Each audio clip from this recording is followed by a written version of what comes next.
Hello students, good morning. You are connected with RK Swaj for Mathematics 10+2.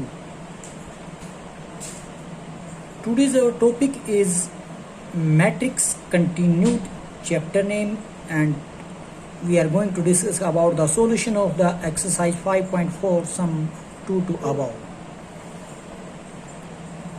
यहाँ जो second सम के अंदर दो इक्वेशन दे रखी हैं उनको सोल्व करने के लिए कहा, वो भी मैट्रिक्स मेथड या इनवर्स ऑफ मैट्रिक्स यूजिंग करते हुए। तो हमें करना क्या होगा, जो x plus 5y is equal to 3, 2x plus 10y is equal to 6 दो इक्वेशन दे रखी, यहाँ से हम इनकी कोफिशिएंट मैट्रिक्स बनाएंगे। हम कोफिशिएंट मैट्रिक्स का मतलब x का कोफिशिएंट 1 है तो 1 लिख दिया, y का कोफिशिएंट 5 है तो 5 लिख दिया, x का कोफिशिएंट 2 है तो 2 लिख दिया, y का कोफिशिएंट 10 है तो 10 लिख दिया। तो इनके कोफिशिएंट की एक मैट्रिक्स बना ली, और जो वेरिएबल है उसको मैंने x नाम दे दिया, कोफिशिएंट वाले को a नाम दिया था, वेरिएबल वाले को x नाम दे दिया। और b मैट्रिक्स के अंदर कौन से एलिमेंट रखेंगे, जो राइट साइड में न्यूमेरिकल वैल्यूज हैं उनको रख रहे हैं। अगर मैं a और x की मल्टीप्लाई करता हूं और इक्वल में b रखता हूं तो वही पाओगे जो इक्वेशन दी रखी है। तो हमें सोल्व करने के लिए हमें क्या करना होगा, सबसे पहले हम निकालते हैं डेटरमिनेंट्स जो कि 0 आ रहे हैं। अगर डेटरमिनेंट्स 0 आ रहे हैं तो हम आगे भी एडजॉइंट ऑफ ए को b से मल्टीप्लाई करके देखेंगे। अगर वो 0 आ रहा है या नहीं आ रहा है, वो वहां पर दो केस बनेंगे, उसके अकॉर्डिंग आगे बढ़ना पड़ेगा। तो सबसे पहले एडजॉइंट निकालने के लिए कोफैक्टर निकालते हैं हम। तो cofactor of matrix A R क्या हो जाएंगे, a11 10 आ जाएगा, a12 -2 आ जाएगा, a21 -5 आ जाएगा, a22 1 आ जाएगा। इसलिए इनको अरेंज करने के बाद ट्रांसपोज जैसे करते तो एडजॉइंट ऑफ मैट्रिक्स ए निकल आएगा, और एडजॉइंट ऑफ ए को बी मैट्रिक्स से मल्टीप्लाई करके देखते तो रिजल्ट 0 आ रहा है। अगर रिजल्ट 0 आता है तो बोला जाता है कंसिस्टेंट है, इनफाइनिटली मैनी सॉल्यूशन है। तो इसलिए लिख दिया था given system is consistent and has infinity number of solution. Infinite number of solution जब भी आता है तो वहां पर किसी भी एक वेरिएबल को किसी आर्बिट्री कांस्टेंट या फिर स्केलर के इक्वल रख लेते हैं, लेट कर लेते हैं। तो मैंने y को k के इक्वल लेट कर लिया। जैसे ही y को k के इक्वल लेट करता हूं तो y की जगह k पुट करूंगा फर्स्ट इक्वेशन के अंदर, तो रिजल्ट आएगा x plus 5k is equal to 3। यहां से x की वैल्यू निकालेंगे तो 3 - 5k आ जाएगा। Putting these value of x and y, x की वैल्यू तो है 3 - 5k और y की मैंने लेट कर रखी। इन दोनों वैल्यूज को सेकंड इक्वेशन में पुट करके देखेंगे, अगर वो सेटिस्फाई होती है तो बोल दिया जाएगा यही तो सॉल्यूशन है। तो जैसे ही मैंने सेकंड इक्वेशन में पुट करके रखा तो क्या देखा, ट्रू आ रहा है, यानी कि left side equal to right side. तो ट्रू होने के ऊपर बोल सकते हैं x की वैल्यू क्या है 3 - 5k, y की वैल्यू k है, यही है सॉल्यूशन। इनफाइनिटली मैनी सॉल्यूशन क्यों बोल रहा है, क्योंकि जैसे जैसे k की वैल्यू बदलती जाएगी x और y की वैल्यू भी बदलती जाएगी, इसलिए सॉल्यूशन बहुत सारे रहेंगे। नेक्स्ट वही फिर से इक्वेशन दे रखी, तो इसको भी सोल्व करना है इनवर्स मैट्रिक्स का यूज करते हुए। तो इनकी कोफिशिएंट मैट्रिक्स बनाई मैंने, a इसको x a और ये b है। तो a x b निकालने के बाद फिर से हम उनके डेटरमिनेंट्स निकालते हैं। डेटरमिनेंट्स में आ रहा है 0, तो सेम क्वेश्चन वैसा ही होगा जैसे कि अभी करके आए थे पार्ट। कोफैक्टर निकालेंगे, कोफैक्टर निकाल कर अरेंज करते हैं, उनको ट्रांसपोज करते हैं तो एडजॉइंट ऑफ मैट्रिक्स ए निकल आता है। एडजॉइंट ऑफ ए निकलने के बाद मैट्रिक्स बी से मल्टीप्लाई करेंगे। जैसे मैट्रिक्स बी से मल्टीप्लाई करके देखते हैं तो रिजल्ट आ रहा है फिर से 40 और -16 के साथ एक मैट्रिक्स जो कि 0 के इक्वल नहीं है। अगर वो 0 के इक्वल नहीं है तो हम जानते हैं कि इनकंसिस्टेंट बनेगा। क्या, the given system of equation is inconsistent and has no solution. जब सॉल्यूशन ही नहीं है तो हम निकालेंगे कहां से, इसलिए x और y की वैल्यू नहीं निकलेगी। नेक्स्ट, अब की बार 3 वेरिएबल में 3 इक्वेशन दे रखी हैं आपको, तो इनको सोल्व करने के लिए कहा है, वो भी मैट्रिक्स मेथड से सोल्व करने के लिए। तो कोफिशिएंट मैट्रिक्स को मैंने लिखा 1 1 1 2 -1 2 3 1 -1 एलिमेंट के साथ मैट्रिक्स ए दे दिया। एक्स मैट्रिक्स में x y z 3 वेरिएबल है। बी मैट्रिक्स में 6 3 3, ये एक कॉलम मैट्रिक्स के साथ 3 3 6 3 3 रख दिया गया। सबसे पहले मैट्रिक्स ए का डेटरमिनेंट निकालते हैं। काम वही है जो अभी तक कर रहे थे, जो 2 वेरिएबल में था x और y में, यहां भी वही काम करना है। तो अब इसका डिटरमिनेंट्स निकालते तो वो आ रहा है अपने पास 12। कैसे किया, फर्स्ट रो के अलोंग एक्सपेंड कर दिया मैंने इसको, तो 1 इंटू माइनस 1 2 1 माइनस 1 के साथ जब इसको एक्सपेंड करोगे 1 1 प्लस 1 माइनस का 2, फिर इसके साथ माइनस लगाएंगे तो माइनस 1 इंटू में 2 1 जा माइनस 2 माइनस के 6 माइनस 2 माइनस 6 माइनस प्लस हो जाएगा 8 यहाँ पर, माइनस 8 यहाँ पर, माइनस बाहर है तो माइनस 8 माइनस से 1 से मल्टीप्लाई करोगे तो प्लस 8 हो जाएगा। अब फर्स्ट रो थर्ड कॉलम पे एक्सपेंड करते तो 2 प्लस 3 यानी कि 5 हो जाएगा, 5 इंटू 1 5 होता है, तो इसकी कैलकुलेशन आ रही 12, that is not equal to 0। The cofactors अब निकालने की बारी है, तो कोफैक्टर A11 का निकाला, माइनस 1 आ रहा है, A12 आ रहा है, 8 A13 आ रहा है, 5 A21 आ रहा है, 2 A22 आ रहा है, माइनस 4 A23 आ रहा है 2, और A31 आ रहा है 3, A32 आ रहा है 0, और A33 आ रहा है माइनस 3। इनको सीक्वेंस में रखने के बाद हम ट्रांसपोज कर देते हैं तो क्या निकल आता है, एडजॉइंट ऑफ मैट्रिक्स से ही। अब एडजॉइंट निकालने का फायदा क्या है, क्योंकि हमने इनवर्स जो निकालना है मैट्रिक्स का, तो इनवर्स कैसे निकालते हैं, adjoint of A divided magnitude यानी कि डिटरमिनेंट ऑफ ए, तो 1/12 यानी कि डिटरमिनेंट था ए मैट्रिक्स का, उसको रखा 1/12 इंटू मैट्रिक्स यानी कि जो एडजॉइंट ऑफ ए आया था, ये इनवर्स निकल चुका है। अब x कैसे निकलता है, x is equal to A inverse into B से निकलता है, तो x मैट्रिक्स रख दी मैंने, a इनवर्स को यहाँ पर रखा, b मैट्रिक्स ये दोनों को मल्टीप्लाई करूंगा तो ये रिजल्ट आ रहा है 3/4 3 9/4 एलिमेंट के साथ।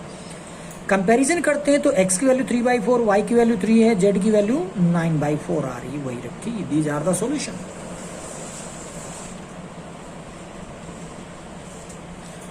नेक्स्ट है solve the system of homogeneous equation. बाकी सब ऐसे ही हैं जो मैंने अभी अभी किए थे, बिल्कुल ऐसे ही। अब ये होमोजेनियस में थोड़ा सा चेंज क्या आएगा, 2x plus 3y minus 4z is equal to 0, तो राइट साइड में देख रहे हो कि 0 बन रहा है, यानी कि कांस्टेंट टर्म इनमें है ही नहीं 0 के अलावा। यहाँ देखो कि 0 नहीं था, जैसे कि x plus y plus z is equal to 6 था, नॉन जीरो एलिमेंट थे यहाँ पर। इन सब में सारे के सारे न्यूमेरिकल वैल्यू आपको 0 मिलेंगी, तो इसको होमोजेनियस इक्वेशन कह रहा है। तो इसको कैसे सोल्व करते हैं, बात ये चली है, काम वही है जो पीछे चल के थोड़ा सा देखोगे चेंज क्या है। सबसे पहले कोफिशिएंट मैट्रिक्स बनाएंगे, यानी कि 2 3 माइनस 4 3 माइनस 1 2 1 2 माइनस 1 के साथ एलिमेंट जो भी डाले आपने वो मैट्रिक्स ए नाम दे दिया।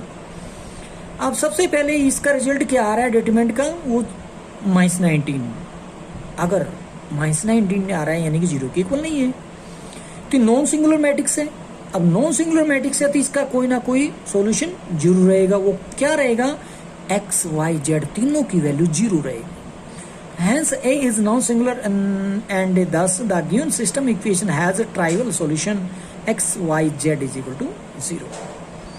That is only solution of the given system. केवल यही एक सॉल्यूशन रहेगा होमोजेनियस के अंदर जो हमने रिजल्ट 0 रखकर बताया है। तो यहीं पर ही आंसर आ चुका है। अब एक और देखिए होमोजेनियस का, x plus y minus z is equal to 0, x minus 2y plus z is equal to 0, 3x plus 6y minus 5z is equal to 0। तो इसमें कोफिशिएंट मैट्रिक्स बनाते हैं तो क्या बनेगा, 1 माइनस 1 1 माइनस 1 1 माइनस 2 1 3 6 5 के साथ एक मैट्रिक्स बना दी। अब उसका डिटरमिनेंट्स निकालते हैं तो वो क्या आ रहा है, वो आ रहा है अपने पास 0। अगर इस मैट्रिक्स का डिटरमिनेंट 0 आ रहा है, इसका मतलब ये क्या है, सिंगुलर मैट्रिक्स है। तो लिखते हैं A is singular matrix, hence the given system of equation has no trivial solution. इसका मतलब ट्राइवल सॉल्यूशन नहीं है, तो फिर क्या रहेगा, तो हम निकालेंगे एक तरीके से बोलते हैं हम इसको जर्नल सॉल्यूशन, यानी कि की टर्म में आंसर देंगे हम इसको, जिसको मैनी सॉल्यूशन के अकॉर्डिंग रखते हैं आप। तो दो इक्वेशन उठा लेते हैं हम यहाँ से, फर्स्ट और सेकंड। तो लिखा द फर्स्ट 2 इक्वेशंस आर, पहली 2 इक्वेशन मैंने उठा ली, इन दोनों को सोल्व करेंगे किस मेथड से, क्रॉस मल्टीप्लिकेशन मेथड से। आता है आपको करना। तो x के अपोन में क्या रखेंगे, this into this minus this into this, यानी कि y का कोफिशिएंट z के कोफिशिएंट की मल्टीप्लाई माइनस कर देंगे y के कोफिशिएंट को z के कोफिशिएंट, इससे मल्टीप्लिकेशन। तो मैंने लिख दिया 1, यानी कि 1 माइनस 2 हो जाएगा। फिर y के अपोन में इन दोनों की मल्टीप्लिकेशन करते हैं, इनके कोफिशिएंट की मल्टीप्लिकेशन माइनस 1 आ रही है, फिर नीचे से ऊपर जाता है तो -1 हो जाता है, 1 इंटू 1 -1 हो जाएगा y के नीचे। फिर z के नीचे क्या रखोगे आप, z के नीचे रखा जाएगा इन दोनों की मल्टीप्लिकेशन। क्या है यहाँ पर इन दोनों की मल्टीप्लिकेशन, इन दोनों की मल्टीप्लिकेशन है 1 को -2 से मल्टीप्लाई करते हैं तो -2 आएगा। फिर नीचे से ऊपर जाते हैं तो माइनस में आ जाएगा, 1 इंटू 1 1 होता है तो -1 के साथ। तो इसको हम लेट कर लेते हो k के अंदर। क्या इन तीनों का सॉल्यूशन जो आएगा मान लेते हो, सेम ही कहना मैंने लेट कर लिया कि k है, किस इन तीनों का रेशियो। अब x y z की वैल्यू k की टर्म में कैसे निकालेंगे, सबसे पहले अगर x की निकाले तो x y 1 is equal to k रखोगी, तो वहाँ से x की वैल्यू क्या आ रही है, 1 को k से मल्टीप्लाई करोगे तो k आ जाएगी। फिर y by 2 is equal to k रखोगी तो y की वैल्यू क्या आ जाएगी, 2 को k से मल्टीप्लाई करोगे तो y is equal to 2k हो जाएगी।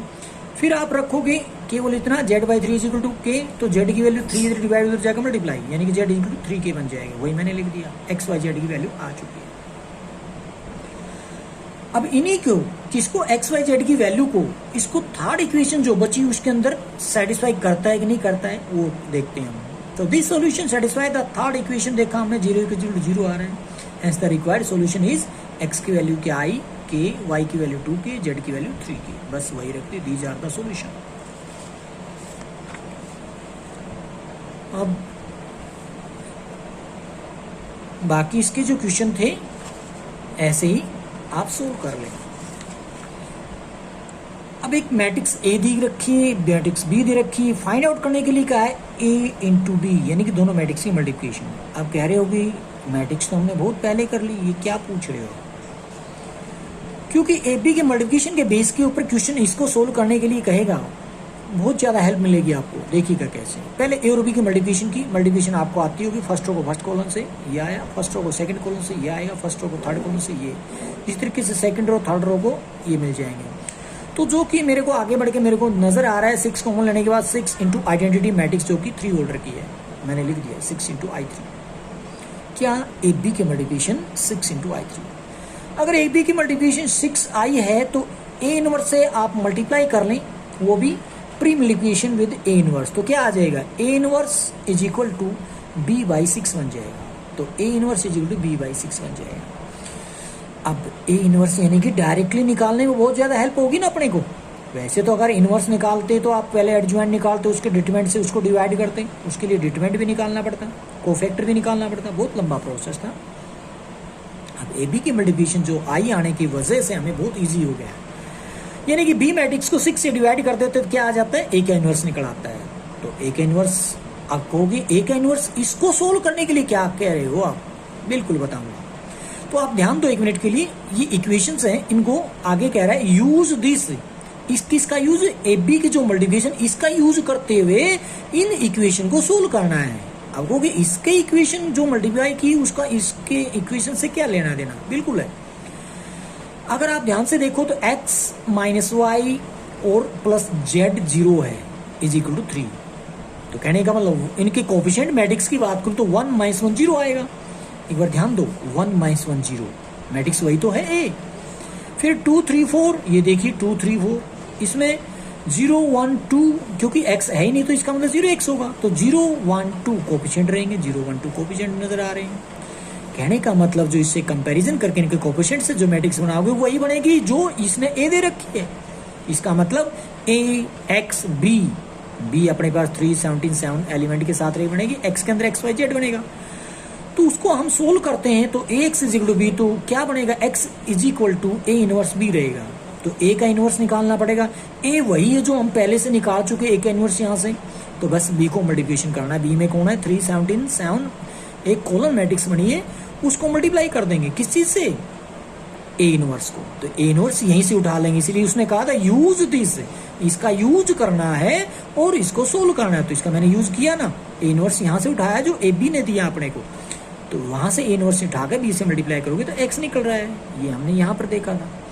तो जैसे मैं इन दोनों मैट्रिक्स से मल्टीप्लिकेशन करता हूँ तो मेरे को मिल रहा है यहाँ पर 2 माइनस 1 4 एलिमेंट के साथ एक कॉलम मैट्रिक्स जो कि 3/2 की है, एक्स वाई जेड जो एलिमेंट है वो भी 3/2 की मैट्रिक्स है, एक्स मैट्रिक्स। तो इनको कंपैरिजन करते थे, एक्स की वैल्यू 2 आ रहा है, वाई की वैल्यू -1 आ रहा है, जेड की वैल्यू 4 आ रहा है, वहीं से उठाकर रख लिया। These are the solution x y z. अब कुछ प्रॉब्लम यानी कि प्रॉब्लम इस टाइप की भी रहेंगी जो वर्ड्स प्रॉब्लम बोलते हैं हम इसको, वो कैसे है देखिए। The sum of three numbers is -1 if second number is multiplied by 2 and the third number by 3। क्या कह रहे हैं? The sum of three number is -1, तीन नंबर है जिनका हमें भी नहीं पता कौन कौन से हैं, उनका सम जरूर पता है -1 है। Second number is multiply by 2 and third number multiply by 3 we get 5। क्या मतलब? अगर हम ऑन एडिंग देम, उनको ऐड करने पर हमें 3 मिल रहा है। कब? अगर आप सेकेंड नंबर को 2 से मल्टीप्लाई कर दे, थर्ड नंबर को 3 से मल्टीप्लाई कर दें तो क्या मिलेगा? 5 मिलेगा। आगे कह रहे if the third number is subtract from the sum of first and second number we get -1। क्या कहते हैं? थर्ड नंबर इज सब्ट्रैक्ट कहां से? फ्रॉम द फर्स्ट, यानी कि फर्स्ट नंबर में से अगर आप थर्ड नंबर को सब्ट्रैक्ट करते हो, वो भी किससे? From the sum of first and second, first और सेकंड का जो सम किया उसमें से थर्ड को आपने सब्ट्रैक्ट किया तो आपको -1 मिलेगा। Find the number using inverse of A matrix. तो नंबर्स का पता लगाना using inverse of A matrix, matrix के इनवर्स किसके सहायता से निकालना है। तो सबसे पहले तो हमें इक्वेशन बनानी पड़ेगी इसमें नंबर्स के अकॉर्डिंग। तो इसलिए मैंने क्या किया, लेट कर लिया x y z denote the first second and third number, यानी कि लेट कर लिया फर्स्ट नंबर x है, सेकंड y है तो थर्ड z है। अकॉर्डिंग टू स्टेटमेंट वो क्या कहते हैं? सम ऑफ थ्री नंबर्स इज -1। क्या कह रहे हैं कि उनकी जो सम रहेगा तीनों नंबर का, यानी कि x y z जो उनको x plus y plus z वो क्या है? -1 है। तो यही मैंने लिख दिया x plus y plus z equal to -1। फिर आगे कहते हैं कि if second number is multiply by 2, अगर आप सेकंड नंबर को 2 से मल्टीप्लाई कर देते हो एंड थर्ड बाई 3 और थर्ड को 3 से मल्टीप्लाई करते हो, सेकंड कौन है? y है। तो y को तो 2 से, थर्ड को यानी कि z को 3 से, तो 2y 3z। क्या करना है? We get 5 on adding, add कर दो फिर उनको, किसको? 2y और 3z को, और क्या मिलेगा? 5 मिलेगा। कहने का मतलब 2y plus 3z is equal to 5। आगे कहता है if the third number is subtract, कहां से करना है? From the sum of first and second, first और सेकंड को तो ऐड कर लीजिए यानी कि x प्लस वाई, उसमें से थर्ड को माइनस कर लीजिए यानी कि -z, x प्लस वाई -z वी गेट -1। तो इक्वल टू क्या मिला? -1। ये इक्वेशन आ गई आपके पास फर्स्ट, सेकंड, थर्ड। अब इन इक्वेशन को सोल्व करना है। मैट्रिक्स बोला भी गया यहाँ पे, आप ध्यान से देखोगे तो find the number using inverse of matrix. वही पैटर्न जो पीछे अभी आप करके आ रहे थे, ये इक्वेशन जो दे रखी हैं, जैसे मान लो ये दे रखी, इनको सोल्व हमने कैसे किया है। तो कोफिशिएंट मैट्रिक्स बनाएंगे। ए एक्स मैट्रिक्स में एक्स वाई जेड एलिमेंट रहेगा। जैसे मैं बात करूं ए मैट्रिक्स कैसे बनेगी यहाँ पे, तो 1 1 1 2 0 2 3 1 1 -1। अभी 0 कहाँ से आई? क्योंकि यहाँ पर x है ही नहीं, तो 0x मान के चलोगे आप उसमें, इसलिए वहाँ 0 2 3 लिख दिया मैंने, सेकंड रो वहाँ से उठाई इसकी। ये तो मैट्रिक्स ए होगी। एक्स मैट्रिक्स कैसे बनाओगे? X y z colon matrix बना दोगे। और बी मैट्रिक्स कैसे बनेगी? बी में राइट साइड से उठा लोगे, कोलन मैट्रिक्स बना दोगे, 1 माइनस का 5 फिर -1।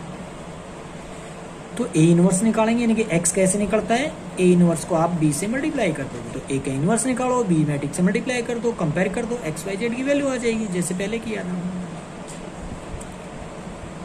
नेक्स्ट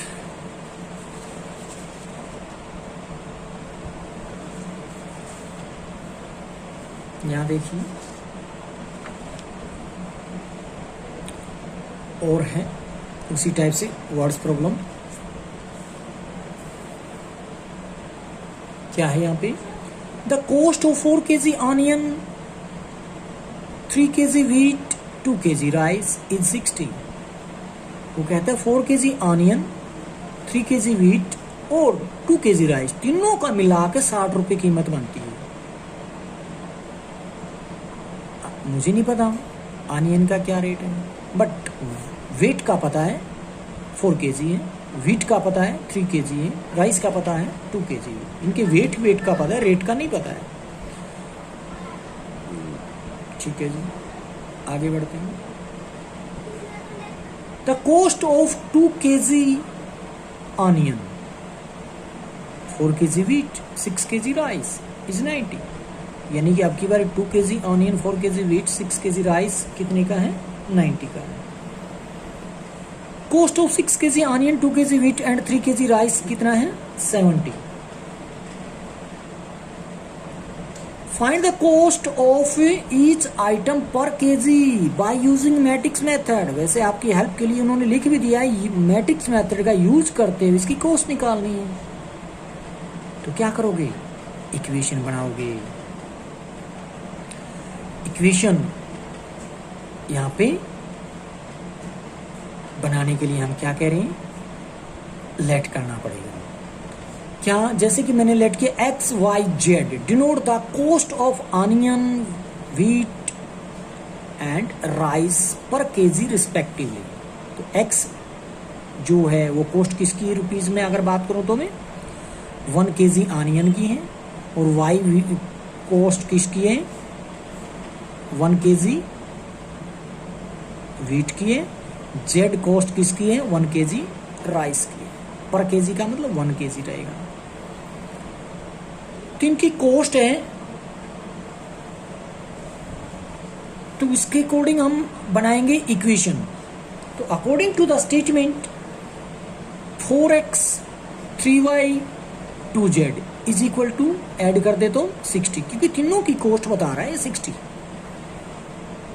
उसके बाद यहां से बात करेंगे 2x 4y प्लस में 6z, यानी कि 2x plus 4y plus 6z is equal to 90 होना चाहिए। क्यों? क्योंकि उसने खुद बताया है 2 kg ऑनियन की जो कॉस्ट मिला के 4 kg व्हीट और 6 kg राइस सबको मिला दें तो 90 रुपीज बनता है। तो इसका मतलब मिलाने का मतलब ऐड करना है, तो ऐड कर दिया मैंने। 1 kg की कॉस्ट अगर x है तो 2 kg ऑनियन की 2x हो जाएगी। 1 kg व्हीट की कॉस्ट y है तो 4 kg व्हीट की 4y हो जाएगी। 1 kg राइस की अगर कॉस्ट है z तो 6 kg राइस की 6z हो जाएगी। सबको ऐड कर दे तो 90 रुपीज वो बोल रहे हैं, रख दिया। इसी तरीके से आपके पास जो थर्ड इक्वेशन बनेगी, क्या कह रहा है यहाँ पे? 6 kg ऑनियन यानी कि 6x प्लस 2 kg व्हीट का मतलब 2y प्लस 3 kg राइस का मतलब 3z है। ऐड कर दे तो 70 मिलेगा, इक्वल टू 70। तो 3 इक्वेशन जो बनी आपके पास, इनको फिर से वही पहले वाले सम की तरह इनको सोल्व करेंगे। किस तरीके से करेंगे? The above system of equation can be written in the matrix form ax is equal to b। इसको किस तरीके से लिखा जा सकता है? ax इंटू बी से। अब a कौन है, x कौन है, b कौन है? a मैट्रिक्स ये रहेगी जो कोफिशिएंट मैट्रिक्स बोली जाती है। ax मैट्रिक्स ये रहेगी x y z जिसके एलिमेंट है। b मैट्रिक्स वो रहेगी जिसके 60 90 70 एलिमेंट। अगर आप a और x की मल्टीप्लिकेशन कर दो, इक्वल में b रखो, तो वापस ये इक्वेशन बन जाएगी। कहने का मतलब इन इक्वेशन को इस तरीके से रखा जा सकता है। यहाँ से आप जानते हैं x की वैल्यू भी निकाल सकते हो। क्या बनेगा? a inverse into b। तो यहाँ से निकलेगा। तो कहने का मतलब a इनवर्स की नीड रहेगी। a इनवर्स निकालने से पहले हम उसका डिटरमिनेंट्स निकालेंगे। डिटरमिनेंट्स निकल के आ रहे हैं 50 जो कि 0 के इक्वल नहीं, इसका मतलब इन्वर्टिबल मैट्रिक्स है। तो इनवर्स निकालने से पहले एडजॉइंट मैंने निकालिया डायरेक्टली। कैसे? इनके कोफैक्टर रखे और उनको कर दिया ट्रांसपोज। ये क्या आ गया? Adjoint of. इनवर्स निकालने का मतलब हमें एडजॉइंट ऑफ ए को डिटरमिनेंट ऑफ ए से डिवाइड कर देना है। वो निकल गया क्या? इनवर्स। अगर अब सब में से 5 कॉमन लेके इधर रख दें तो 1/10 बन जाएगा, बाकी बचेगी 5 कॉमन लेने के बाद ये मैट्रिक्स इनवर्स निकल गया हमारे पास। ये अगर a इनवर्स को b से मल्टीप्लाई कर दो तो x के इक्वल आ जाता है। तो ये a इनवर्स है, b जैसे ही मल्टीप्लाई करता हूं तो क्या आ रहा है? यहाँ पर ये आ रही है। तो 588 कंपैरिजन करते हैं इन दोनों मैट्रिक्स की। x की वैल्यू 5 आ रही है, y की वैल्यू 8 आ रही है, z की वैल्यू 8 आ रही है। इसका मतलब cost of onion, wheat and rice per kg are 5 rupees, 8 rupees and 8 rupees respectively. मतलब अगर 1 kg ऑनियन की कॉस्ट पूछी जाए तो 5 रुपये बोल रहे हैं, 1 kg व्हीट की बात की जाए तो 8 रुपीज बोल रहे हैं, और 1 kg राइस की बात की जाए व्हीट कॉस्ट की तो 8 रुपीज बोल रहे हैं। तो इस तरीके से हम इसको सोल्व करेंगे जो वर्ड्स प्रॉब्लम होती है। Thank you.